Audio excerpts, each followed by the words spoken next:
हमारे साथ मौजूद है यूपीएससी कैंडिडेट खेदान जी। तो चलिए बात करते हैं उनसे उनकी प्रीलिम्स और मेंस की प्रिपरेशन स्ट्रेटजीज़ के बारे में और फाइनल इंटरव्यू राउंड के लिए वो किस तरह से प्रिपरेशन कर रही हैं।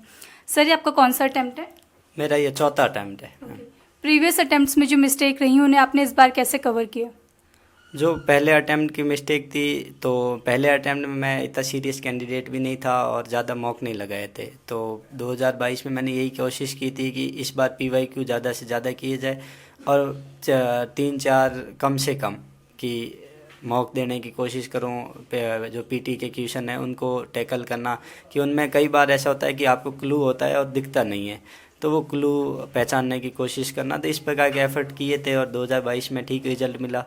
फिर 23 में मिस्टेक्स हो गई और कुछ काम नहीं किए कि जो क्लू थे वो नहीं मिले एग्ज़ाम में, तो उस पे फेल हो गए थे। और 24 में वापस उन्हीं पे काम किया, पीवाईक्यू पे, तो 24 में ठीक रहा रिजल्ट। और यही बस अब उम्मीद करता हूँ कि 25 का देना नहीं पड़े। आपका ऑप्शनल? मेरा ऑप्शनल मैम हिंदी लिटरेचर है। ओके, आपने हिंदी क्यों चूज़ किया एज योर ऑप्शनल? 22 में जो मेंस दिया था वो सोशियोलॉजी से दिया था, और 22 में जब तैयारी कर रहा था तो साथ में जो फ्रेंड थे वो हिंदी लिटरेचर के थे और ये भी बता रहे थे कि हिंदी मीडियम से सोशियोलॉजी इतना स्कोरिंग हो नहीं पाता है, और मुझे सही भी लगा, नहीं हुआ बाद में तब, तो मैंने चेंज कर दिया हाथों हाथ। और दूसरा कि स्कोरिंग सब्जेक्ट है जो हिंदी मीडियम के लिए जो स्कोरिंग सब्जेक्ट है वो हिंदी लिटरेचर है। कंटेंट आसानी से मिल जाएगा और कुछ कोचिंग इसमें बहुत अच्छा हेल्प भी कर रही है, तो मुझे ये सब ठीक लगा। तो मैंने सोचा कि ले ही लें, इतना कठोर बनने का कोई एफर्ट नहीं करें। और जब मैंने चेंज किया तो अब रिजल्ट अच्छा मिला है, तो कंटिन्यू रखूँगा इसे। तो जैसे आपने अपना ऑप्शनल सब्जेक्ट चूज़ किया, मतलब चेंज किया, तो जो न्यू एस्पिरेंट्स हैं उनको आप क्या टिप्स देना चाहेंगे कि उन्हें अपना ऑप्शनल चूज़ करते हुए किन चीज़ों को ध्यान में रखना चाहिए?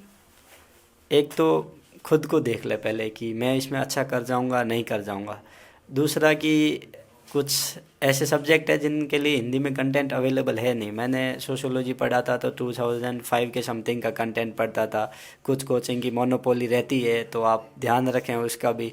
और बाकी कुछ ऐसे हिंदी मीडियम के लिए सब्जेक्ट है, जैसे हिंदी लिटरेचर हुआ, हिस्ट्री हुआ, इनमें आप कोशिश करें तो बेहतर होगा कि आपकी प्रोबेबिलिटी सफल होने के चांस ज़्यादा है। बाकी आपकी जो खुद का इंटरेस्ट है उसको भी ध्यान में रखें कि प्लीज़ उनका फॉलो करें और वही सिलेक्ट करें। आपने किसी तरह की कोचिंग लिया, सेल्फ स्टडी? मैंने कॉलेज लाइफ में एक जयपुर में ही रहता था, तो वहाँ एक स्प्रिंग बोर्ड एकेडमी नाम से इंस्टीट्यूट है, उसकी मैंने जीएस से कोचिंग ली थी और मुझे लगता है कि काफ़ी अच्छी है। आप यदि अवेलेबल हो तो एक बार ट्राई कर सकते हैं कि। और उसके बाद मेंस के लिए या स्पेसिफिक कोई कोचिंग नहीं की। हाँ, लिटरेचर के लिए मैंने ज़रूर विकास दिव्यकीर्ति सर के वीडियो देखे थे, आधे देखे थे पर मैंने उनके देखे ज़रूर थे। कोचिंग चूज़ करते हुए एस्पिरेंट्स को किस चीज़ का ध्यान रखना चाहिए, लाइक क्या फैक्टर्स देखते हुए उन्हें अपने लिए बेस्ट कोचिंग चूज़ करनी चाहिए? जो कोचिंग चूज़ का है डिसीजन, उसमें सबसे मेरी यही बात है कि जल्दबाजी ना करें, आराम से देख ले कोचिंग को, क्योंकि 2.5-3 लाख 3.5 लाख सबकी फ़ीस अलग अलग है। तो जो सिंसियरिटी कोचिंग में होती है वो चेक कर ले। फैकल्टी मेंबर मैटर नहीं करता कई बार कि फ़ैकल्टी अच्छी है बुरी है, क्योंकि फ़ैकल्टी अच्छी भी होगी तो भी पढ़ना आपको ही पड़ेगा। इससे अच्छा ये देखे कि कोर्स है वो टाइम में करवाते। जितना शॉर्ट टाइम में होगा, कि कोई कोचिंग 3 साल लेती है, 4 साल हो सकता है लेती है कोचिंग, लेकिन जितना शॉर्ट में होगी, आपको कोई 1 साल में या 14 मंथ में करवा के दे रहे हैं, तो मेरे हिसाब से वो बेस्ट है, क्योंकि आपको सेल्फ स्टडी से ही करना पड़ेगा। जो कुछ करना है वो आपको सेल्फ से करना पड़ेगा।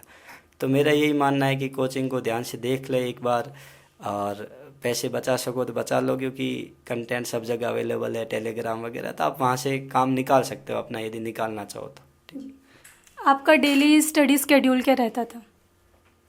मैं इस मामले में थोड़ा सिंसियर स्टूडेंट हूँ नहीं, पर ठीक है कि मैं जैसे तैसे अपना काम निकाल के 8-9 घंटे में खुद को पढ़ाई के दे देता था। बाकी मैंने ऐसा नहीं है कि हार्ड वर्क बहुत ही ज़्यादा किया, सब कुछ चीज़ें छोड़ी। मैंने टाइम के साथ सब चीज़ें भी फॉलो की, जो एंजॉय करने चाहिए थे वो भी करता हूँ और करता रहूँगा। उम्मीदें करता हूँ कि ऐसा लोड नहीं आए। बाकी आप माइंड कूल रख के पढ़ाई करो तो हो जाती है चीज़ें। 11th-12th में आपकी स्ट्रीम क्या रही थी? मेरी साइंस मैथ थी पीसीएम से। ओके, तो आपने साइंस से मतलब अब सीधा सिविल सर्विसेज में आए, लाइक आपने अपना चूज़ किया एज अ करियर ऑप्शन, तो उसकी मोटिवेशन आपको कहाँ से आई? इसके लिए बेसिकली जो मोटिवेशन है वो फैमिली थी। मैंने पीसीएम करने के बाद मेरे परसेंटेज भी ठीक थे, 89.4 के समथिंग थे, और फिर इंजीनियरिंग सेक्टर में सोचा कि जाऊं मैं, लेकिन फैमिली ने क्लियर कट मना कर दिया कि नहीं, हमारे उधर नहीं भेजना है, और पैसों का मामला ठीक ठाक पैसे है अपने पास, तो यदि नाम करना है तो करो, नहीं तो हमारी फैक्ट्री है संभाल लो। तो फिर वही था कि चलो करते हैं यूपीएससी। अब न्यू यूपीएससी एस्पिरेंट्स को आप क्या प्रिपरेशन टिप्स देना चाहेंगे? प्रिपरेशन टिप्स में यदि न्यू एस्पिरेंट है एकदम, तो यदि आपके पास टाइम है कि मेरे को 2026 में देना है, तो आप पहले ऑप्शनल तैयार कर लें और फिर पीटी पे लग जाएं। और 2025 वाले हैं तो पीटी पे लग जाओ, पीवाईक्यू करो और पीवाईक्यू वापस करो। इससे अलावा और कोई टिप्स नहीं है, क्योंकि वहीं से आप अंदर आओगे और वहीं से आप बाहर जाओगे। Plutus IAS mock interview programme आपने क्यों चूज़ किया? इसके लिए बेसिक ये रीज़न था कि एक 2022 में जब मैं सोशियोलॉजी ऑप्शनल था, तब हेमा हुसैन मैम थी, तो उनसे मैंने थोड़ी बहुत सोशियोलॉजी पढ़ी थी यूट्यूब के थ्रू। मैंने कोचिंग तो नहीं की, यूट्यूब के थ्रू उनसे पढ़ी थी, और फिर उनसे वो प्लूटस आईएएस वाला कनेक्शन भी हो गया था, वो यहाँ पढ़ाते थे। और फ्रेंड है वो, अब ये सब मॉक दे रहे हैं, ट्राई कर रहे हैं, तो एक फ्रेंड थे जो यहाँ मॉक दे के गए थे, तो उनका पैनल अच्छा है, आप भी ट्राई करें आओ। तो मैं इसी उद्देश्य से आया था प्लूटस में भी मॉक देने। Thank you so much sir, all the very best.